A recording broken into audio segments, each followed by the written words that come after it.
What do you do when you have an upset buyer? I started off in business coaching. I traveled all over the country, even went out of the country for sales seminars and workshops. They all have amazing methods for dealing with someone who's upset, but I kind of condensed it into like a super easy to remember method. It's the AA method. Agree, and then ask. You agree with them, and then you ask them a question. I heard another guy call it like the crazy boat. He was like, when somebody's really upset, they're on their own crazy boat. But the unique thing about the crazy boat is there's only space for one person. So when they get crazy, all you gotta do is get crazy with them, and that means they gotta jump out of the crazy boat, and now you can have a conversation. I get a lady, calls me up, and she wants to get approved for a USDA loan. Now, the thing with USDA loans is there are a lot of restrictions. It's not easy to qualify for a USDA loan compared to all the other loans. I call her up, and I said, hey, I got it all worked out. I've got some good news for you. You're approved for this amount. And she went ballistic. She started yelling. She was calling me names. I was trying to get a word in and I couldn't. And then she just hung up on me. I'm not gonna give up. I gotta find out what's going on. I get really curious. So I waited about 5 minutes, and I waited 5 minutes because I wanted her to cool off a little bit. I tried to call her again. She wouldn't pick up. So then I sent her a text. I said, hey, I think it's clear you're really upset, but I have to be honest. I am completely clueless why. Would you share with me what's going on? Because I feel like you have knowledge and information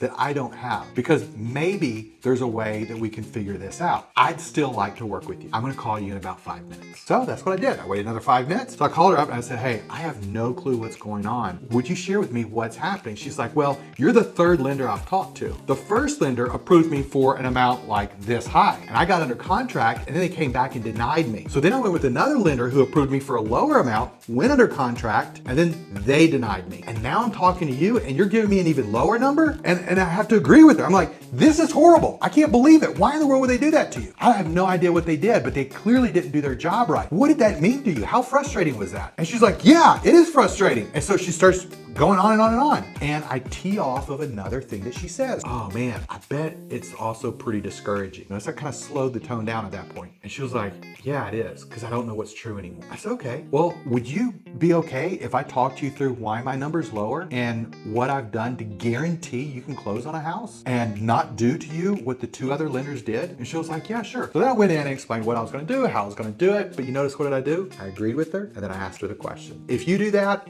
it can settle down so many conversations that are getting heated. The last thing in the world you ever want to do is start arguing with somebody. That's like putting on a pair of boxing gloves and you're gonna figure out who's gonna win. I don't know who's gonna win, but I know two people that are gonna get punched in the face. You wanna instead agree with them and then help them figure out a solution to it. By the way, she calmed down. We ended up getting her into her house. She was thrilled. The realtor was thrilled. Everybody was happy.